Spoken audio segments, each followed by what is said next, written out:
Hello guys, welcome to my channel Tips FPL. Today I'm going to discuss with you current draft of my FPL team.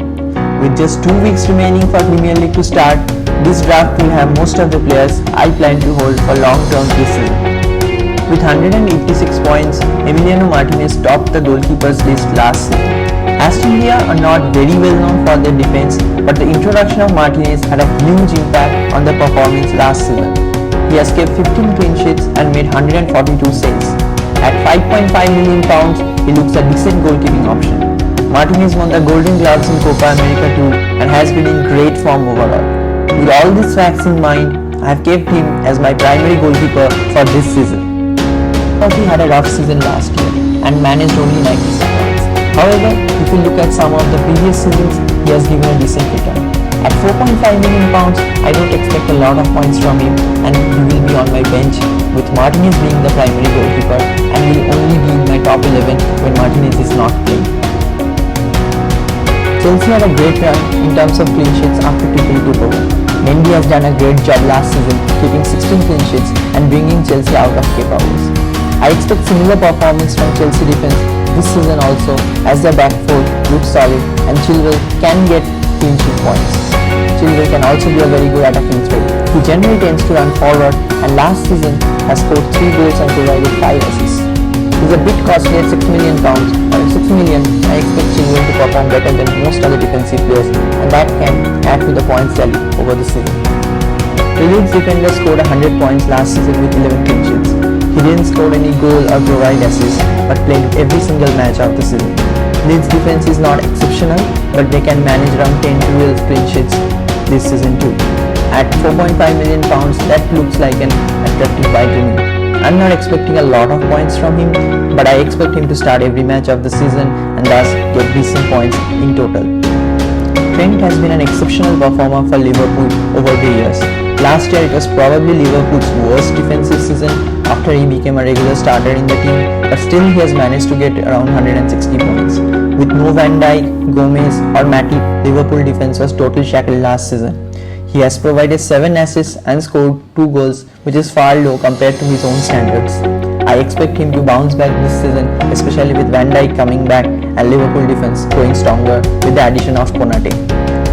Wolves were not at their best last season both in terms of attack or defense. In the 2019-2020 season, they had a much better defensive record and their defenders were in very high demand at the start of last season. If this season they can improve their performance at the back, Cody at 4.5 million can give good returns.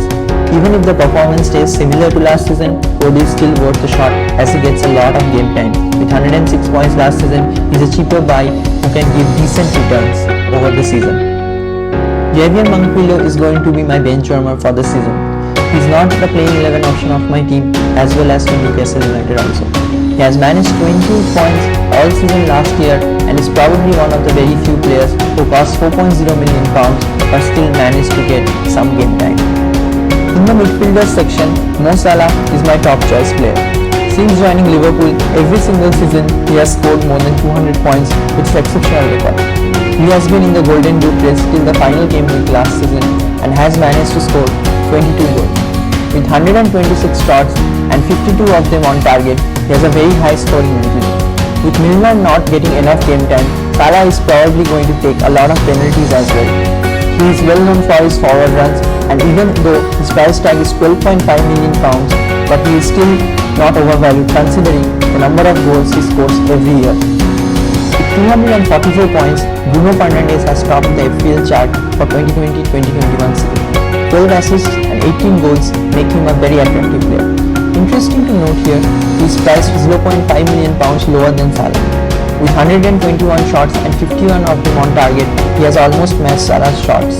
He takes set pieces and most important of them is that he takes penalties. Since joining Manchester United, he has grown to be their most influential midfielder.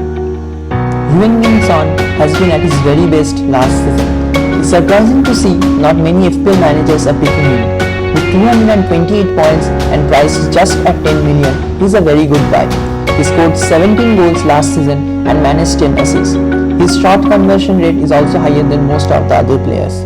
He can be a differential this season. With Kane still in the squad and then Nuno joining as a manager, Son might become a very valuable player for Spurs and for FPL managers. Bissouma is going to be my bench warmer. He managed only 77 points last season. One good thing about him is that he gets good amount of game time. He scored 1 goal last season, which is not worth mentioning. At £4.5 million, I don't expect him to get a lot of points, but he can be a decent option on the bench. Stuart Dallas has been promoted to midfielder role this season, and he will get less points for every goal he scores compared to last season. Even then, at £5.5 million, he looks a good buy. He has scored 8 goals last season and has managed 171 points. He can easily manage around 140 to 150 points since Leeds have an attacking mindset while playing. Keinan Davis is going to be my bench warmer from the forward section. He managed only 23 points and he didn't get enough game time last season. I don't expect him to do much better this season. He scored only 1 goal and took 9 shots in the few minutes that he played for Aston Villa. Even Tony had a wonderful season in the Championship last year. He scored 33 goals in 47 games. This Brentford striker can be a season differential, although Premier League is much more competitive and challenging compared to the Championship. It's difficult to predict, but at £6.5 million, Tony is a very attractive buy. Patrick Bamford proved to be one of my best picks last season. He managed 194 points, which is very impressive for a forward in a newly promoted club. With 17 goals, he comes in the top 10 scorers list of Premier League last season. He took a few penalties also. Marcelo Bielsa generally wants his team to play with an attacking mindset, and that can help this man score more goals this season. He has provided 7 assists, which is very impressive. At £8.0 million, he can be a very useful striker for any FPL manager. That's it guys. Thanks for watching this video. Don't forget to like and subscribe if you have enjoyed this video.